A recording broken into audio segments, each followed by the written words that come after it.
Bienvenue dans cette présentation de Prince2 Foundation en quelques minutes. Si tu es certifié Prince2 Foundation ou que tu prépares la certification, voici les concepts essentiels que tu dois absolument maîtriser. Prince2 signifie Projects in Controlled Environments. C'est une méthode structurée de management de projet. Son objectif n'est pas de t'expliquer comment développer une application, construire un bâtiment ou concevoir un produit. Prince2 répond plutôt à une autre question. Comment organiser, gouverner et contrôler un projet pour s'assurer qu'il reste justifié et maîtrisé jusqu'à sa clôture? Pour comprendre Prince2, retiens 4 éléments: les principes, les personnes, les pratiques et les processus. Les principes sont les règles fondamentales. Les personnes traitent de l'humain. Les pratiques sont les aspects à gérer. Et les processus gèrent l'évolution. Et il existe une règle importante. Prince2 doit toujours être adapté au contexte du projet. Commençons par les principes. Un projet doit être justifié, on apprend de l'expérience et on définit clairement les rôles. 4e principe, manager par séquence. 5e, manager par exception en donnant de l'autonomie avec des tolérances.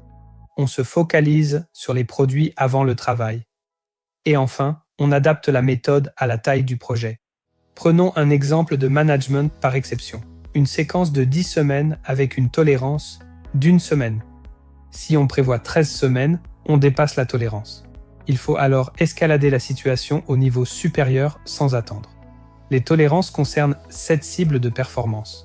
Temps, coût, qualité, périmètre, bénéfice, risque et durabilité. Le Project Board dirige. Il représente le business, exécutive, les utilisateurs et les fournisseurs. Le Project Manager gère au quotidien.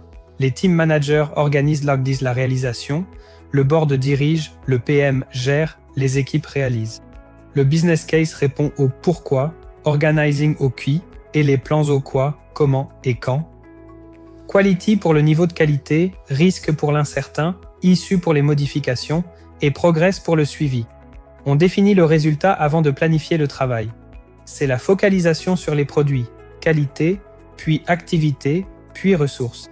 Starting Up vérifie la viabilité. Directing permet au board de décider. Initiating définit précisément la gestion avec le PID. On contrôle chaque séquence, on gère la livraison des produits, on prépare la suite et on clôture de manière maîtrisée. Un risque, c'est quelque chose qui pourrait arriver, comme un retard potentiel. Une issue nécessite une action maintenant. L'output est le produit, l'outcome est le changement d'usage, et le benefit est l'amélioration mesurable obtenue.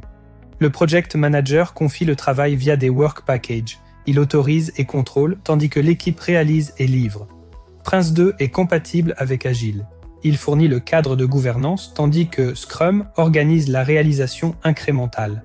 Retiens 7 principes, 7 pratiques, 7 processus. Justification business, séquence, tolérance et management par exception. Le board dirige, le PM gère, les équipes réalisent. Adapte toujours au contexte. Tu maîtrises maintenant la logique Prince2. Merci d'avoir suivi ce cours. Bonne chance pour votre certification.